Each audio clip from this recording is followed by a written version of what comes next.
नमस्कार, श्री स्वामी समर्थ. आजच्या व्हिडिओमध्ये आपण श्रावण महिन्यात श्रावण सोमवारी महादेवाला चुकूनही काही गोष्टी अर्पण करायच्या नाहीत. त्या कोणत्या गोष्टी आहेत ज्या अर्पण करायच्या नाहीत याबद्दल आपण या व्हिडिओमध्ये माहिती घेणार आहोत. श्रावणात महादेवाची पूजा भक्त मोठ्या भक्तिभावाने करत असतात. अशातच श्रावणात महादेवाची पूजा करताना कधीच या वस्तू अर्पण करू नये, अन्यथा तुम्हाला अनेक संकटाचा सामना करावा लागू शकतो. चला तर मग आपण आजच्या व्हिडिओमध्ये महादेवाला कोणत्या वस्तू अर्पण करू नये ते जाणून घेऊया. देवांचे देव महादेव यांचे वैभव अद्वितीय आहे. केवळ जलाभिषेक केल्याने भगवान शिव प्रसन्न होतात. भगवान शिवाची पूजा केल्याने भक्तांची प्रत्येक इच्छा पूर्ण होते. यासोबतच जीवनात आनंद येतो. श्रावण महिन्यात भक्त भगवान शिवाची विशेष पूजा करतात, कारण श्रावण महिना हा भगवान शिवाच्या पूजेसाठी सर्वात शुभ मानला जातो. भगवान शिवाचे भक्त श्रावण महिन्यात विशेषतः सोमवारी उपवास करतात, शिवलिंगाचा अभिषेक करतात आणि भगवान शिवाला विविध वस्तू अर्पण करत असतात. परंतु बऱ्याच वेळा भक्तीमध्ये आपण नकळत शिवलिंगावर असे काही साहित्य अर्पण करतो जे शास्त्रानुसार निषिद्ध मानले जाते. म्हणूनच भगवान शिवाला काय अर्पण करणे शुभ आहे आणि काय अर्पण करणे टाळावे हे आपण जाणून घेऊया. सर्वात अगोदर आपण शिवलिंगावर काय अर्पण करू नये याबद्दल माहिती घेऊया.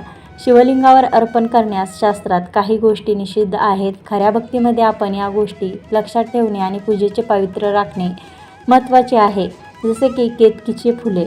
पुराणानुसार एकदा केतकीने भगवान शिव यांना खोटे सांगितले. तेव्हापासून हे फूल शिवलिंगावर अर्पण केले जात नाही. पूजेदरम्यान शिवलिंगावर केतकीचे फूल अर्पण करू नका. तसेच तुळशीची पाने. तुळशी माता भगवान विष्णूंना प्रिय आहे. भगवान शिवाच्या पूजेमध्ये तिचा वापर करण्यास मनाई आहे.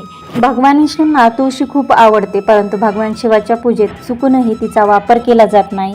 यामागे एक पौराणिक कथा आहे. खरं तर तुळशीजी म्हणजेच वृंदा यांच्या पवित्रतेमुळे कोणीही त्यांच्या पती जालंधर राक्षसाला पराभूत करू शकले नाही, ज्यामुळे भगवान विष्णूने कपटाने वृंदा याचे पवित्रता भंग केले आणि भगवान शिव यांनी जालंधराचा वध केला.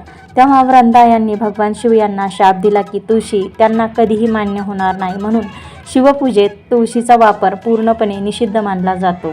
म्हणून श्रावणात महादेवाला तुळशीचे पान अर्पण करू नका. भगवान भोलेनाथांची पूजा करताना गंगाजल, बेलपत्र, दूध, दही, मध इत्यादी अर्पण करावेत आणि फुले देखील अर्पण करावेत. परंतु काही फुले अशी आहेत जी चुकूनही भगवान भोलेनाथांना अर्पण करू नयेत, अन्यथा त्या व्यक्तीच्या जीवनावर नकारात्मक परिणाम होऊ शकतो.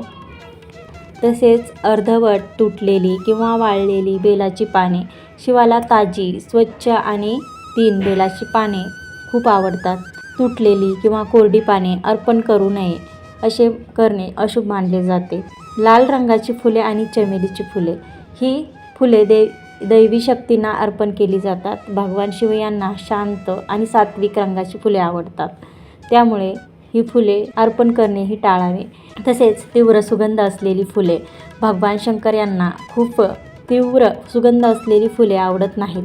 त्यांच्या शांत, सात्विक आणि साध्या स्वभावासाठी अशी फुले योग्य मानली जात नाहीत. म्हणून केवडा, जुई, बेहडा, वैजंती, चंपा आणि केतकी ही फुले शिवपूजेत निषिद्ध मानली जातात. तसेच शंखातून पाणी अर्पण करणे.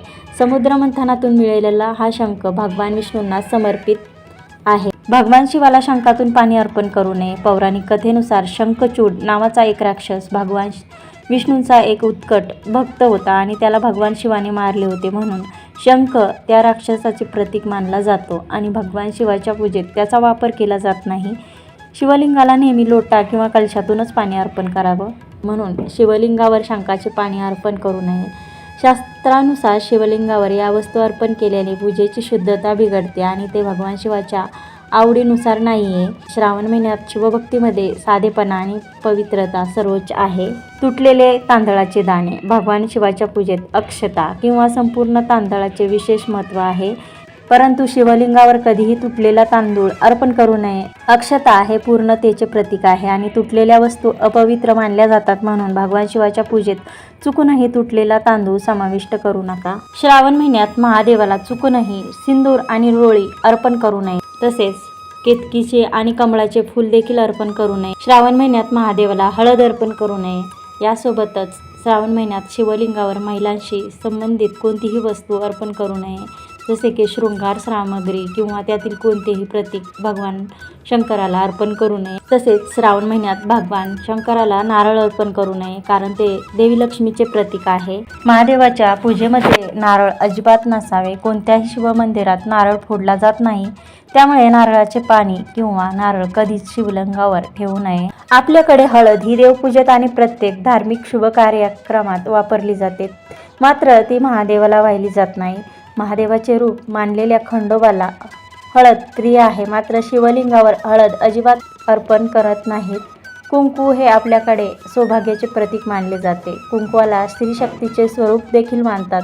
आपण देवीच्या पूजेत कुंकू वापरतो। कुंकू हे प्रामुख्याने देवीलाच वाहिले जाते, त्यामुळे ते शिवलिंगावर अर्पण केले जात नाही। तर आजच्या व्हिडिओमध्ये आपण श्रावण महिन्यात श्रावण सोमवारी शिवलिंगावर कोणत्या गोष्टी अर्पण करायच्या नाहीत याबद्दल माहिती घेतलेली आहे। तर ही माहिती आणि हा व्हिडिओ आवडला असेल तर लाईक, शेअर, सबस्क्राईब करायला विसरू नका आणि चॅनलवर जर नवीन असाल तर सबस्क्राईब करा। धन्यवाद। श्री स्वामी समर्थ।